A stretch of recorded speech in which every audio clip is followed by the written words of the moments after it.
All right, boys and girls, welcome aboard to Sketching the Privateer. I'm your host, JoesAtmosfere, and along for the ride, as usual, is my compadre, Justifier Jim, the ultimate Power Ranger. What's up, man? Not much. How you doing, buddy? I'm doing good. You know me, I'm running behind as usual. You know. But that's what the okay. hell are you gonna do? Hey, David. Yeah, man. David's in the comments. Oh, is he? All right, he said first. What David's got to say. What's he got to say first? Yeah. See, it's a competition with Dave. He can't help himself. He's got to be the winner. Because growing up, we always had to tell him he is the one. Because he's a big Neo fan, so we had to let him know he was the one. Right. You know what I mean? Yeah. What's going on there, Pope Metallicus? It's good to see Pope you. Metallicus. May the power protect you all. Nice. I like it. Hey, I like it. You know what? Being a Power Ranger fan and growing up Catholic, I always want to say, and may it also protect you. And may it also protect you? Yes. Really? You were brought up Catholic? Uh-huh. The first girl I was going to marry, when I first joined the Army, I was engaged to a girl named Alice, and she was Catholic, and I went through the pre-caning classes to actually get married in the Catholic Church because her parents wouldn't have it any other way. You know what I mean? Oh, wow. Yeah. So I've been indoctrinated a little bit in that faith. So, I was raised Southern Baptist. Right. But I don't adhere to everything Southern Baptist. I mean, I wouldn't dance or drink alcohol, definitely. I dig it. I have an issue with mainstream religion, but the people are often great. Yes, absolutely. Yes, sir. Pope Metallica says, can't admit to being Catholic anymore. The fetties will come get you. Wow. I don't know about all that. I don't know if it's that, right. But hey, my man Pope I didn't mean to start off on that tangent.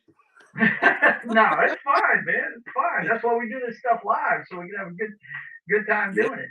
I do have an announcement to make. I have decided after this weekend's Mardi Gras stuff that we're going to back the comic book up this summer, and I have good reason for doing it. My cousin asked me at a Mardi Gras ball this weekend. She asked me, "Why don't you release it at one of these craft shows like I've been going to her craft shows?" And I said, "You know what? That's a good idea." I said, "When's your next one?" It's around St. Patrick's Day, and it's not going to be ready by then. So I said, "Well, I'll tell you what, I'll let me think about it. And if you're watching, Heidi, I'm gonna back it up to July when you have your next one this year, and we're gonna do it then at the craft show. So that way we'll have a booth set up and means for everybody to come see. I'm a veteran, my man. I'll die for someone's rights to disagree with me. Well, he's a veteran too, buddy. You guys probably chewed some of the same dirt. You and Pope there, bud. Okay. Of course, he was a Marine, though. Hey, you were Army. He was a Marine. Okay. So where we left off last week, let's go ahead and get the camera up here. Where is it? Okay. There it is. And I apologize if it's a little bit dim this week because we actually had to use the mount for my light. Hopefully that's going to be enough light. I can always adjust the ring light and point the ring light at it a little bit better. But the overhead light that I use on the desk, you see right there, that's the camera. I've got an arm for the light too. Well, if you look over here, the light's just hanging there. It's because the mount, we had to use it to mount. You'll love this. You're gonna dig this, Jimmy. You know what we needed it for? To mount a cloud with the bat signal on it. On a table. Wow. It was one of the decorations for one of the. I think it was Trooper's table. I can't remember. My wife would have to answer that question, but one of them was a Batman themed table, and she had this little can light. Just a little can light, right? Pointing up at this cloud she had made with a bunch of glitter on it, yellow glitter, and I had spray painted. We made a stencil with the bat signal in the cloud, and we had to hang it up there. So we used the attachment that I usually use for that thing. So I got to put that back together. He says your audio is not coming through the microphone. Sounds like a webcam. Yes, I do understand that, and I apologize. It's so I can move around, but it's actually a neck cam, Ruben. I say neck cam. It's a clip-on. It's a Bluetooth microphone, and I've got it going as best as I can do it, dude. This is the best I've ever been able to get it. So I apologize for that. Let's see. And Rhonda says yes, Duke Trooper. Trooper was the King's doll that was in it. So yeah. His table was Batman themed. So yeah, that thing I haven't put it back up yet. He says, "Oh, okay. Just wanted to make sure you knew." Yes, actually, you should have heard it the first time I did it, buddy. Ruben is part of the Dix division. He's part of the guys that I hang with Comics division, and nice. Yeah, we always watch each other's back on the streaming thing. So anyway, so where we left off last time, yeah, that's why the light's not up there. Anyway, where we left off last time, we did page 5. Man, we're already we are well into we're 1/4 of the way through issue 2 already. This is the origin of the Privateer. If you haven't watched it, I think I looked it up once. What was it? Episode 32, I think, where I read the origin story. I can't remember. I believe so. It was like 32 or something. There is one Actually, no, it's not 32. It's might be 42. It was 42. That's what it It was right before the end of the year. I did that. Read the Royal Fox and the Privateers backstories. I read those. was. Mm-hmm. Just look back there. It on the thumbnail. It'll say origin Privateer's origin story, and there's another one with Royal Fox's origin story, and I read their origin stories on there. That's why I do this on. Ruben says this is awesome. Yeah, you're fixing to watch me do a whole page in inside an hour, man. Anyway, where we're at on the origin story here is he has been. The story up to this point is he is there's like 3 different levels of time now. What the modern day is he's investigating a an incident on the high seas where he had to protect a Coast Guard cutter from a Hind helicopter that was running escort for a couple of cocaine running boats that were headed for Florida. And that investigation's ongoing. And as a matter of fact, this issue started with them finding someone alive. What had happened was when the boat of the cocaine runners got to Florida, they were captured, and while they were being transported to the police station, the police vehicle they were in was taken out with an RPG. And at the beginning of this issue, there was a body found in the wreckage of the van. So that's going to be the catalyst to bring these good and bad forces together, because the privateer wants the guy protected so they can find out more about what their operation, and of course the bad guy wants that guy eliminated so he can't talk. So that's where the conflict's going to come into play. Let's see. Christian says, we just found a frame from Melanie's gift. I will send you a pic of your work on the wall. Cool, man. Sounds good. Sounds freaking fantastic. Oh yeah, don't forget to tip your bartender. That's the bot from Stream Elements doing its thing. But anyway, that's what's going on in our time.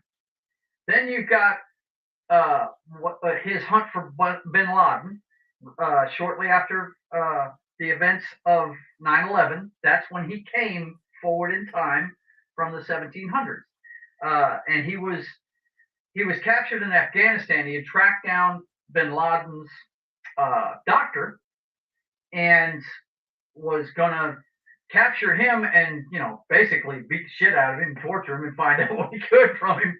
But he got caught by American troops in Afghanistan and taken. He was sent to Guantanamo Bay, and during the questioning, all this happens in the first issue. During the questioning, they find out that he's actually from the 1700s and he's a billionaire, and they actually know who this guy is and all this stuff. So at this point, this is the first page of his actual origin story. And what happened in the page before this one, he was being questioned at Guantanamo Bay, and he tells them, hey, it's a long story, because he told them I'm 250 something years old, and they're like, what are you talking about? And he says, well, it's a long story, let me tell you. And that's where we get into this. And the rest of this book, pretty much up until, I think we were going to have a reveal at the end of this book, right? For one of the other characters. Yeah. Mm-hmm. I'm not saying it again. If you ain't been watching, go back and watch. You'll find out. Because my man Jimmy was really excited when I said it. But for those who haven't watched before, I've been writing these characters for a very long time. Before I even met Jimmy, I just adapted them into a superhero story. This is actually a treatment. The part you're seeing now in the 1700s is actually a treatment for a movie that I wrote a long time ago. Okay.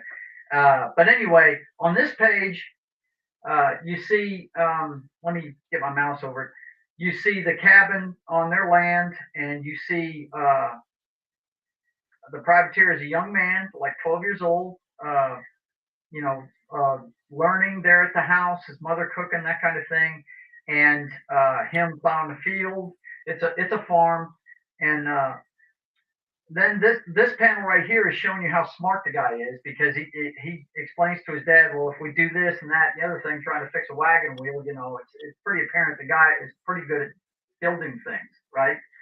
And the last panel here is the press gangs of the Navy press gang showing up in Marquise, Maine, and that's going to have consequences on the next couple of pages. This is the thing that really gets the privateer going. He's never even been on the ocean yet. He's a farm boy in Marquise, Maine. Now, for those of you who don't know, I know there's a lot of people tuning in for the first time. I'm trying to use actual things from the American Revolution in it. And the reason why I put him in Marquise, Maine is because if you look it up, that is the actual first naval battle of the American Revolution. That's where it happened. The townsfolk there got tired of the British soldiers making them guard the boats whenever they bring in supplies. So what they did was, one time when it was leaving, and everybody had heard what was going on in Boston, that kind of thing, the home of the Revolution.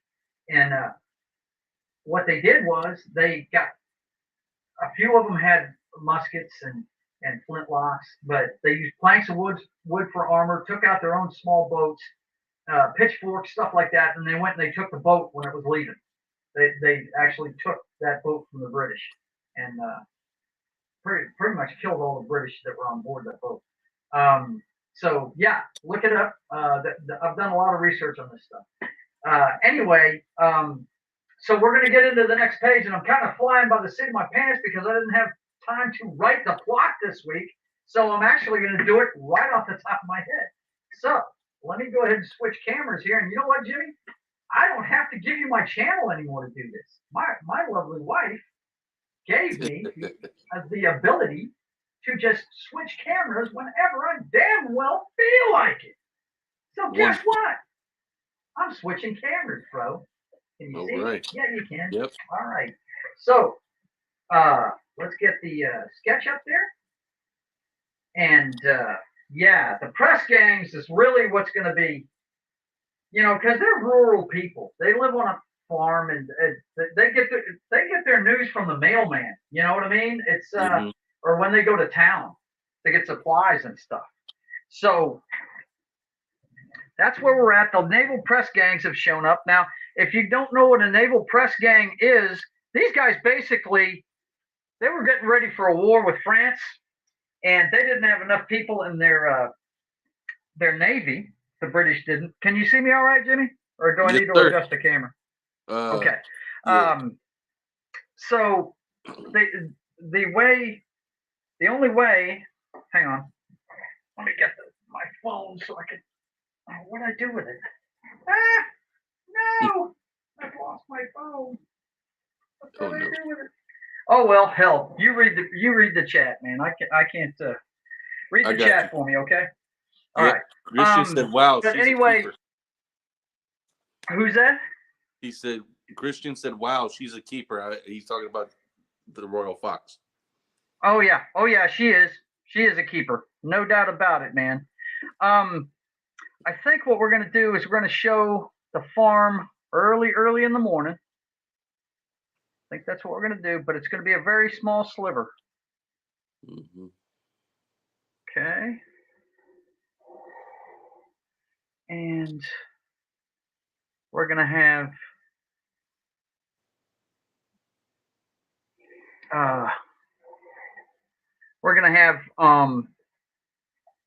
it's going to be at night. Show the moon, right? And we're going to have, I think we're going to have 4H here. I need a darker pencil. Sorry about that, guys. I got to remember to use darker pencils, buddy, so people can see what I'm drawing. Yeah. Anyway, we're going to have the moon. We're going to have Privateer's dad outside the house, right? We'll have the house here. And maybe some sun creeping up over the trees over here. But he's going to be working on something, a fence or something here. Okay? That's where we're going to start. And we're going to have some shady individuals coming from this direction. right? Oh my. These are just going to be silhouettes in the moonlight. Mm-hmm. It's going to be early morning. It's the ass crack of dawn. It's the ass crack of dawn on the farm, you know. Mm-hmm. Okay, and then like I said, maybe we'll put the sun coming up over here, but it would just be a difference in color. Hang on, let me. I got to make notes on this. Yeah. Let's do it on this side. Sunrise. With a little arrow this way. All this is, guys, if you've never tuned in before, this is the plot. This is there's no detail to this. You see these posters that it's laying on? Let me move this. This is exactly how I did this. I drew these on a piece of paper, much like I did yours, Christian. I drew it like this, and then I took a picture of the drawing, and I use a program called Procreate to do all the ink and colors. Okay, my daughter dragged me kicking and screaming into the 21st century, and that's the way I'm going to do it. I kind of like it that way because I'm a pencil guy. I can do anything with pencils. Ask Christian. I did a portrait for him, but I'm always afraid to put ink on it because if you mess up with the ink, you can't fix it. So this is a really good way to do it because if I make a mistake, I just hit the undo button. Right. So it's a lot easier way to do it. But anyway, we're gonna have him working on a fence or something. Mm-hmm. So okay. Rhonda asked, did you show any of the pictures of you two dressed in your costumes? I will as soon as we get done plotting this. I got to get the work done. That's the whole point of this show. If I don't keep doing this show, the work doesn't get done, right? So yeah, I will show those. We were dressed as our characters last Sunday for the jazz brunch. Barkus and Meow's jazz brunch. We dressed up as them. So the next one we're gonna do, it's gonna be another small sliver, I think.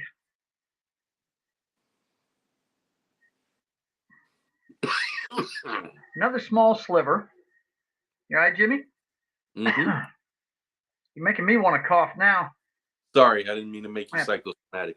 Well, that's all right. No, I'm my throat's dry. Now you got me thinking about it. Yeah. Let me get my joke. Ow. See, everything I do is for a reason. Remember, drink your water. Bubba Keg. What's up, the Bubba Keg? All right. Okay, so now this sliver panel is going to be the face and one eye. You know, I love this look. I've always liked these reactionary looks. Mm-hmm. And one eye of Privateer's daddy. And the three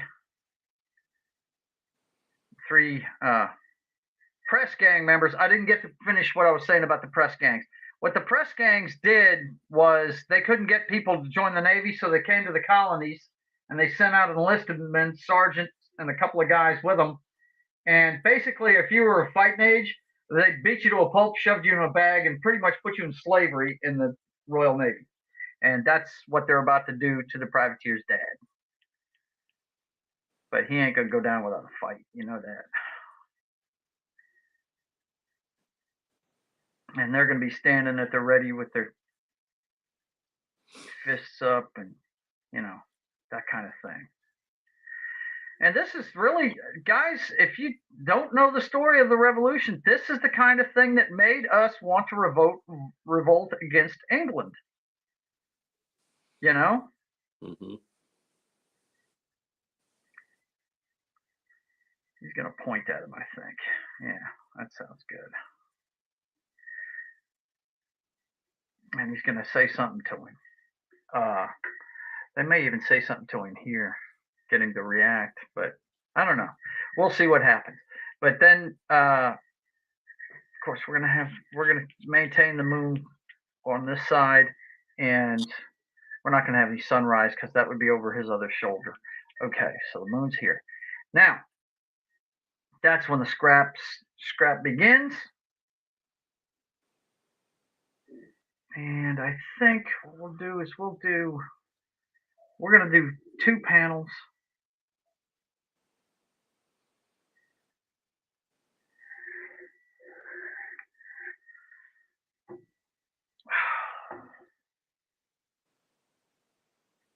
We do 2 panels right here.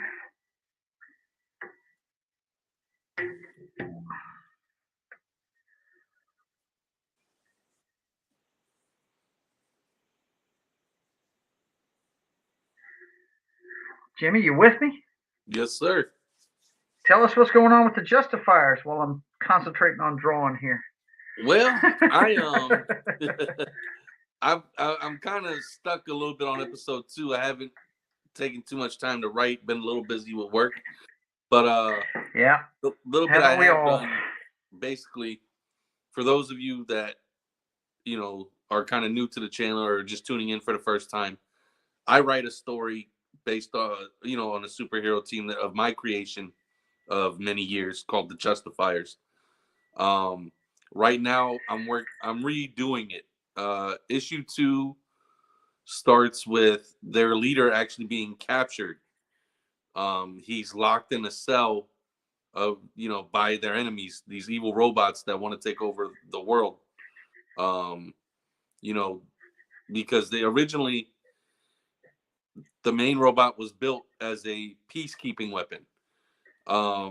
It had a virtual intelligence built into it, and it decided that the best way to keep peace is to eliminate all organic life, since that seems to be the root of every single war.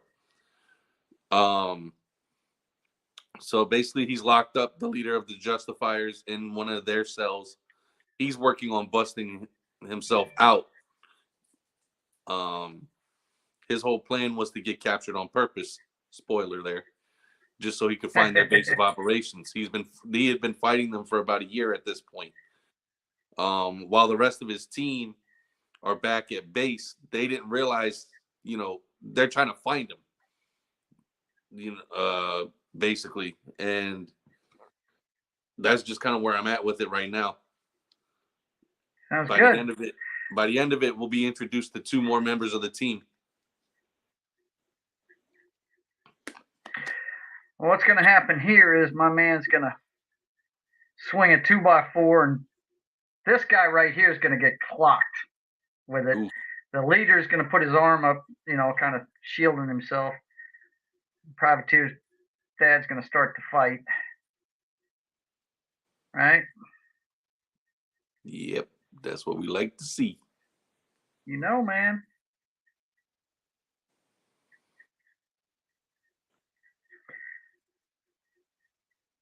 He's going to start the fight. And then the next one, we'll show the front door of the cabin. Yeah, that sounds good. And the mom heading out the door.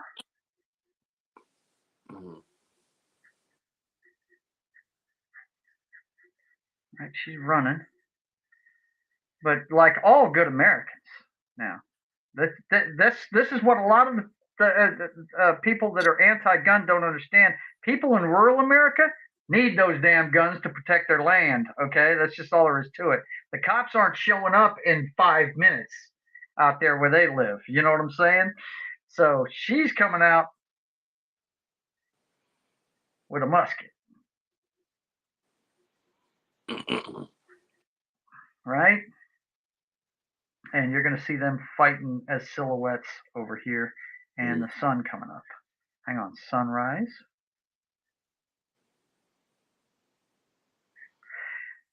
Going to see them fighting as silhouettes over here. One of them raising their stick at him. You know that. But she's coming out to help him out. And the last panel, I think what we'll do is I'll have her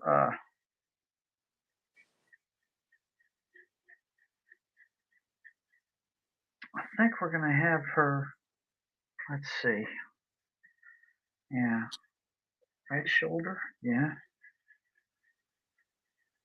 we're going to have her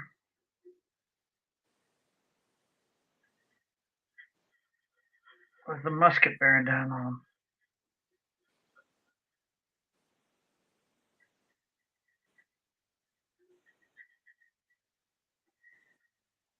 Of course, she's going to have her hands on the front of it. Of course, you know, I'll have to do some research on that era's flintlocks, you know.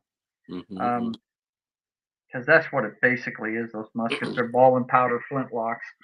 And she's only got one shot, so. Right. Ooh, I just came up with an idea, but I'll tell you off camera. Okay, man. Okay. But yeah, that's how I think we'll finish this one. And yep, that'll be that for this one. Okay, so let me get one of my darker pencils so I can darken this up. And once I got that done, I'll show you guys some pictures from last weekend. Where is my 6? Yeah, guys, I actually got to see them early. Let me just say, Joe and Rhonda, y'all looked amazing. Thank you. We appreciate it. Like the next con y'all go to, you said you're going to a con in July, right? No. The next one here is in August. August, okay. The show I'm going to do this at, put the book out at, is in July. But the next con we're going to is in August. Okay. Because I also have a con coming up in June, I believe. So, you know, I'll try to, you know, see what I can do to help promote as well from my side of the world. I got you. But yeah, like I was talking about it. Sorry. Go ahead. No, you go ahead.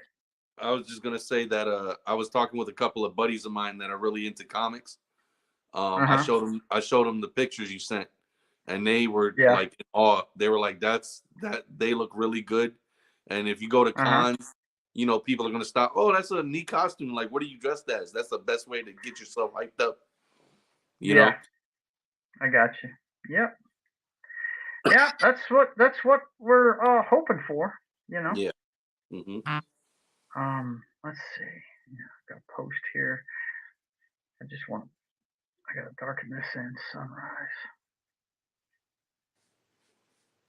Yeah, this is just a plot, guys.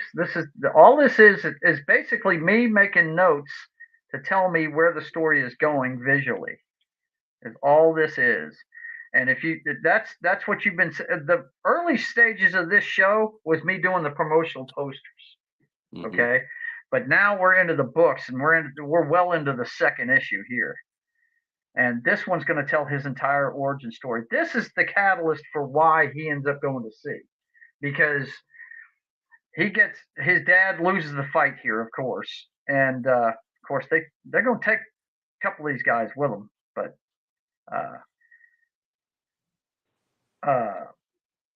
What ends up happening is they take him, and then 12-year-old Robert is made basically the man of the house, and he grows up strong and everything because he's doing all the work now. He's the man of the house, you know, and he's going to the general store to get supplies one day, and he overhears a big guy with a beard with a sword on his hip openly blasting the British in the general store. And turns out the guy's name is Graybeard, and he's a pirate, and he has a boat, and the privateer follows him to see where he's going, right?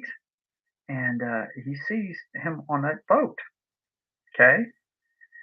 And so that night he writes his mom a goodbye letter, and he decides he's going to go and learn the ways of the sea so he can find his dad, who was taken away. Right? And that's how he ends up becoming a pirate. And that's all I'm going to tell you for now, because it's really epic what happens after that. Verily. He helps free a nation.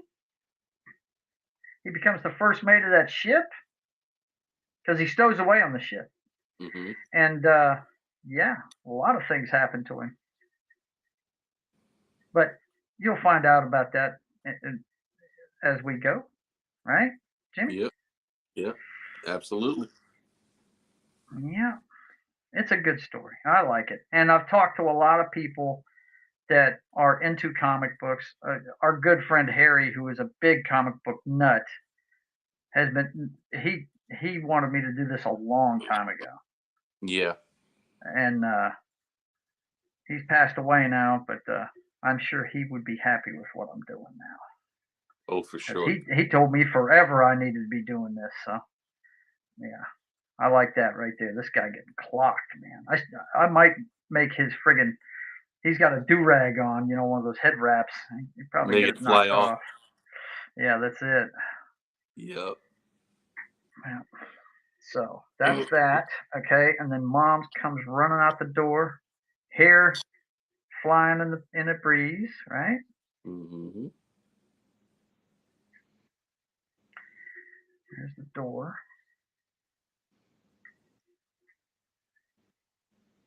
She's gonna come running out with the rifle.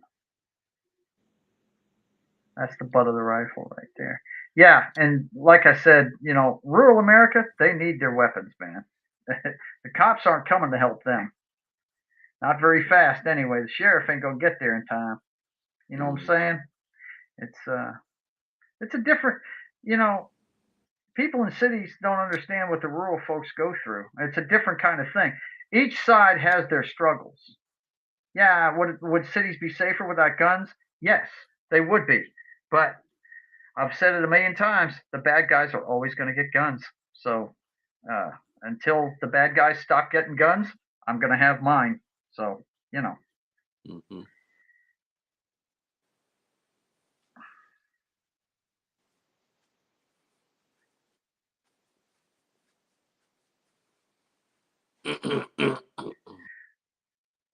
But anyway, yeah, that's a little bit, hang on, it's a little bit off. Let's fix that right now. That rifle should be coming off her shoulder, right here. And then her hand comes up over the top of it.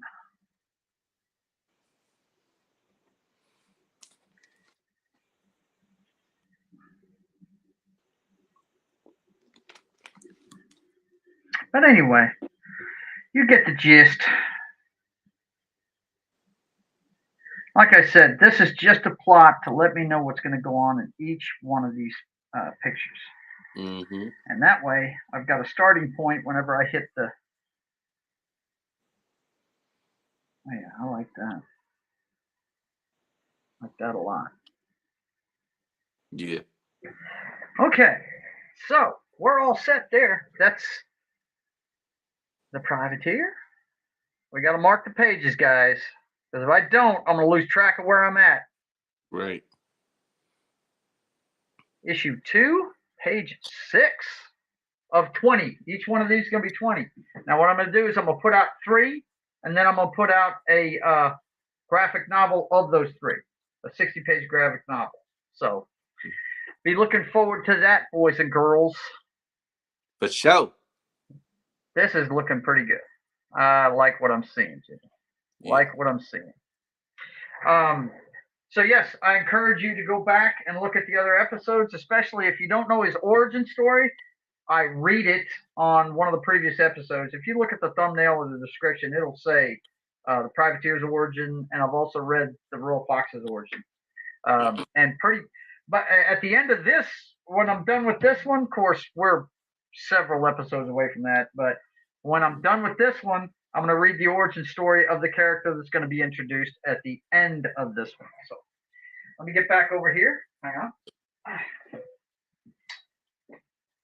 Trying not to destroy my studio while I move. Let's see. Okay. Change camera.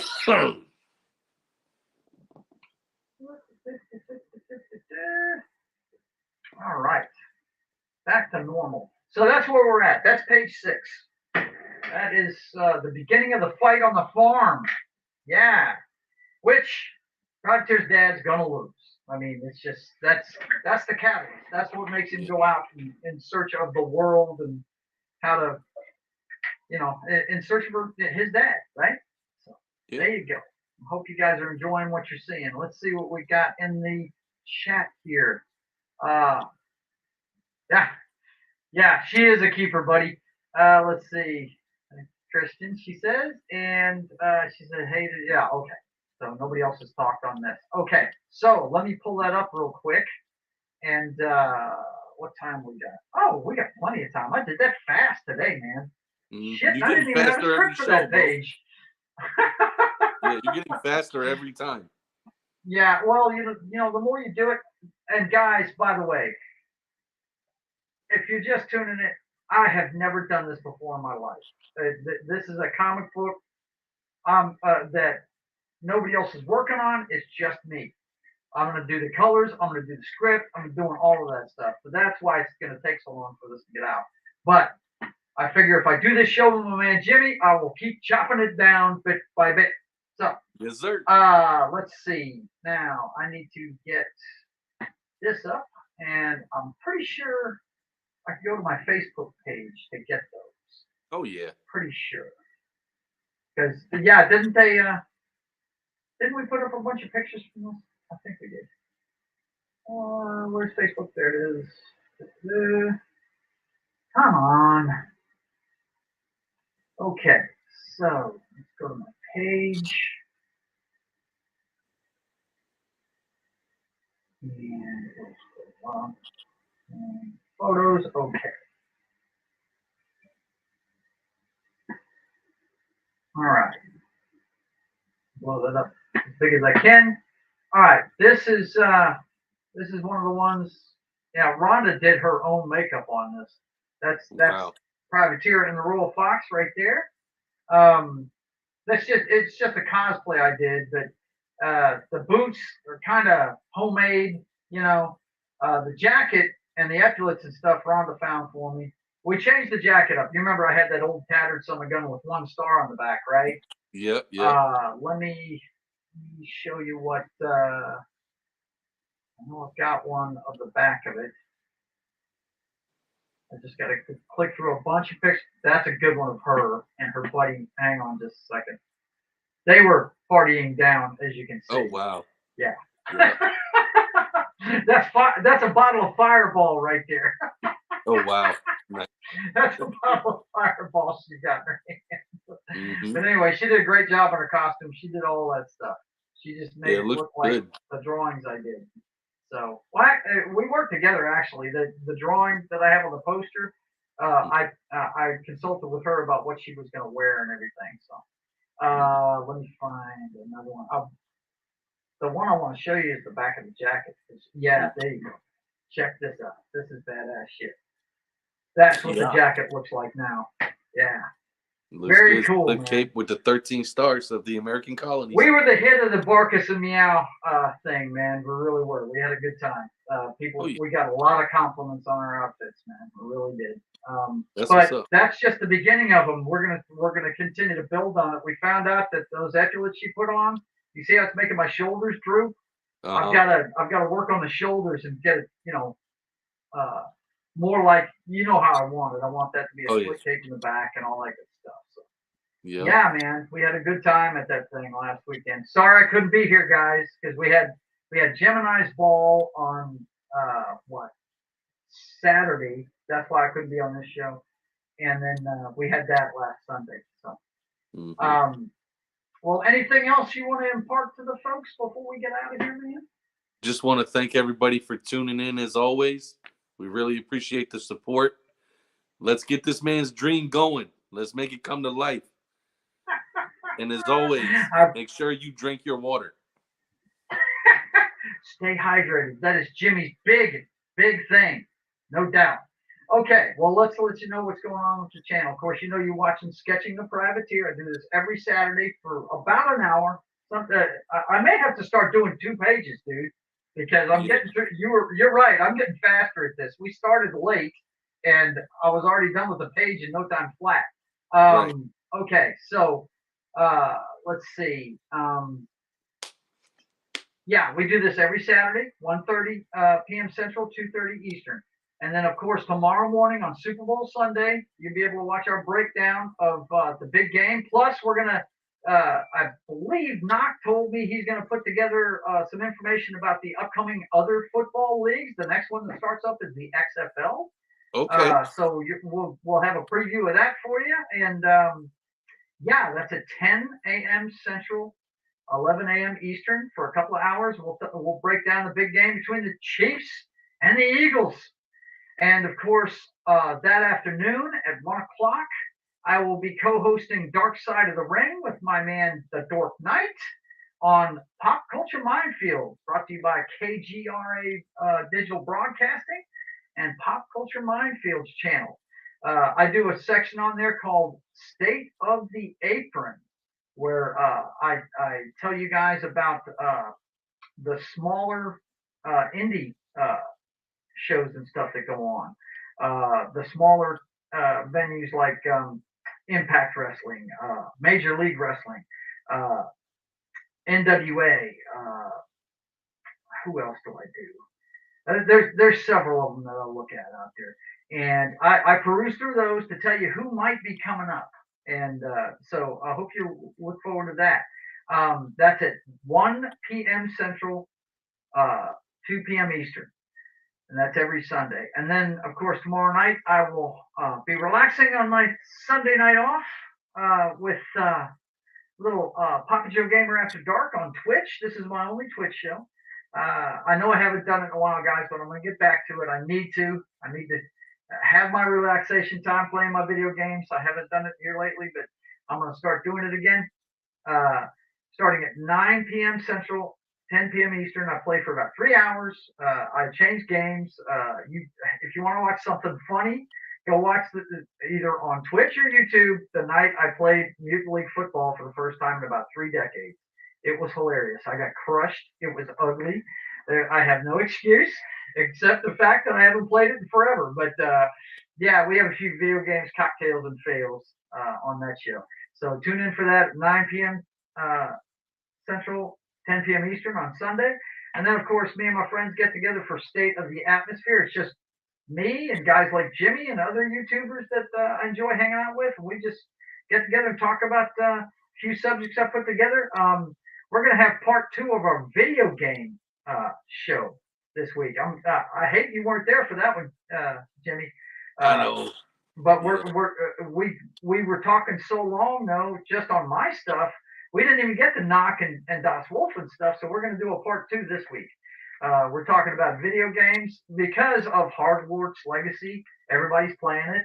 And also the Last of Us TV show, everybody's getting into it. So we decided to start talking about our video games that we love and movies and stuff like that. So that's every Wednesday at 5:30 Central, 6:30 Eastern. And then, of course, you've got the Brothers Hack the Matrix. Me and my brother telling you the headlines of today and hacking through the matrix of those headlines to tell you what's really going on. We have a few cocktails ourselves and have a good time doing it. So that's every Thursday at 6:30 p.m. Central and 7:30 p.m. Eastern. So regular lineup is back in place. Thursday, Saturday, Sunday, Wednesday. And of course, I'm also on 70s Rock Fans channel a lot, and also Pop Culture Minefield. Usually on Mondays, I do Military Mondays with them, and on Pop Culture Minefield at 10 a.m. Central, 11 a.m. Eastern. Morning Coffee with Gary. They usually have a Military Monday, and that 70s Rock Fan has been the best to me of any YouTuber out here, and he loves having me on his panel. So I try and make it. If I know the subject matter, I always show up for that, and that's at 4 p.m. On Mondays Central and 5 p.m. Eastern. So, for myself and Justifier Jim, we want to thank you for watching.